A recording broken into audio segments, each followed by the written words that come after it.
This is reposted.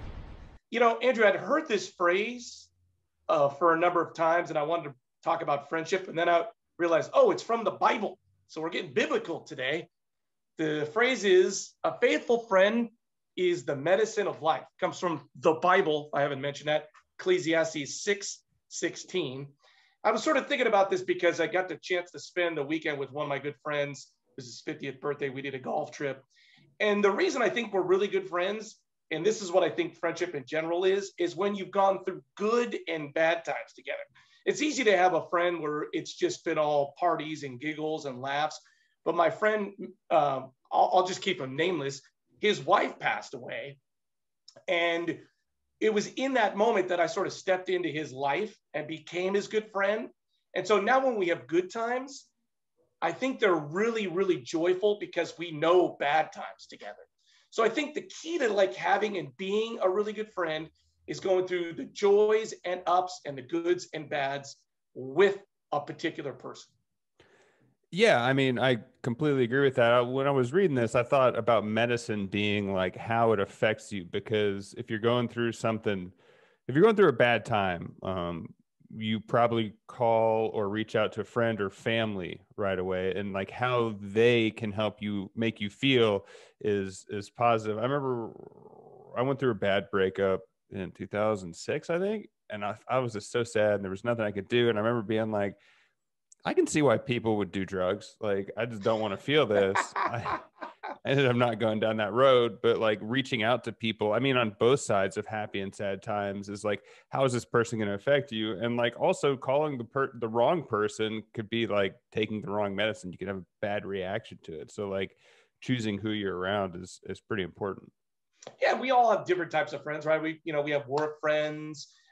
You meet people at school, other parents, your neighbors, are they friends? There's different categories of friends. So everybody's not lumped into these deep, meaningful things. And that's good too, right? You need all sorts of friends. I think that's interesting because it's going to be a different answer for every person. But like, do you think there's a maximum number of friends you can have that it can be meaningful? Because there's that thought that you can have a mile wide and an inch deep, like those types of relationships, or you can have a handful of friends that are like through everything. Nicole's friend group from high school has a saying, no new friends. And they're like, we're good. We're at capacity. I think I might trend more towards a mile wide and an inch deep, but have you considered that? No, I definitely am on Nicole's wagon because, just if you're someone who has kids or goes to work, you're going to meet different people at work. You're going to meet all sorts of friends of parents at parks and churches and outings and neighbors. And so I'm definitely like, when I go to these things, I'm like, yeah, I'm not looking for friends, but I'll be cordial and nice, but I'm not like, hey, let's get together next weekend. Because I really feel like I'm kind of giving myself to the crew that I already got for sure. Yeah. Do you also reach out to people in times of joy? I feel like that's sometimes that a lot of people miss out on, is like sharing in successes with friends. Like leaning on friends during hard times makes more sense, but I think it's equally important to sharing your successes with people. Yeah, that's true. But I think successes are easy. And I go back to my friend who I was talking about. Like, I feel like we're trained as Americans to run away from grief and bad things. And I think it was like maybe the second time in my life that I reached out to someone in their like dire moment. His wife passed away, that I like sort of said, like, you know what? I'm not, and we weren't that good of friends. And the reason we weren't good friends was because this is how I think all friendships work. The wives have to like each other. Like, I can know people, but we're not going to become super family close, hang out all the time unless the wives liked each other. And our wives were cordial, but they weren't like, and by the way, I'd be skeptical of me too. I'm people meet me for the first time, they go like, that guy's a joker. So I don't blame his wife for going like, yeah, Larry's crazy.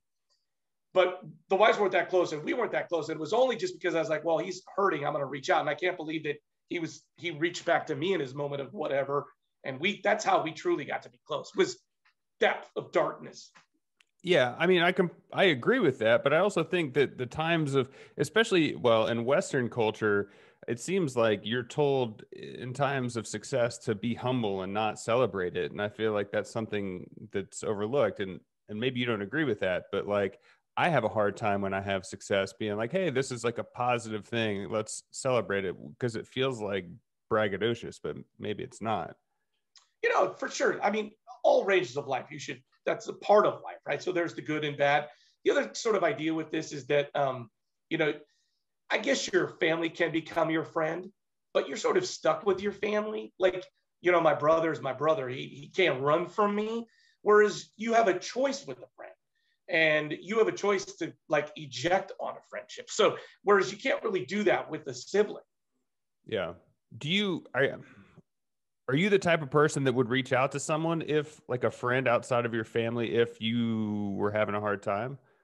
Because I feel like you're very much the question asker in the life of the party, and I'm curious, do you consider yourself that type of person? Well, here's what I would say. I have definitely, as we all have, gone through things in life that are like stress points, and I have found that when I go through a tough time, it's almost like what's the Catholic practice of just saying something? What you go in with the priest? What's that called? Confession. Like just confessing to someone whatever's going on, like relieves that pressure. So there's been time in my life where I felt pressure and I've talked to a good friend and said what was going on. And just by saying it and trusting someone, I feel like the pressure went away. So to answer your point, yeah, I've definitely reached out and been like, here's what's going on. And it was definitely better for my soul. I'm definitely fascinated by the concept that stress is something that can affect your overall well-being, and just saying it, like you said, saying it out loud can relieve it. I was in a really bad relationship. I had a bad job situation, and I was in and out of the hospital for like a month because I thought there was something wrong with me. Ended up quitting my job, and like 2 days later it cleared up. It was just like stress. The doctors couldn't diagnose it, but just letting go of stuff is an important thing to be aware of, I think. Yeah, I think if people kind of looked at my life from like a 5,000 foot view, they wouldn't see a lot of successes. I have lots of great things to be thankful for. But I think one of my true successes in life is my friends. I think for some reason, got crazy, I hate to use this word, blessed by just with amazing people around. And by the way, for the record, I am not an easy guy to be a friend with. I take things too far. I joke too much. I'm scatterbrained. Like, anybody that's my good friend is truly my good friend, and I put them through the ringer, and there are goods and bads, and I am most proud of my friendships in life. That would be my tiny success in life. Oh, well, if you want to try to infiltrate Larry's friendship circle, please reach out. You can find us at Reposted Podcast on Facebook, Twitter, or Instagram. I'm Andrew Keller for You Got a Friend in Me. Thanks for stopping by.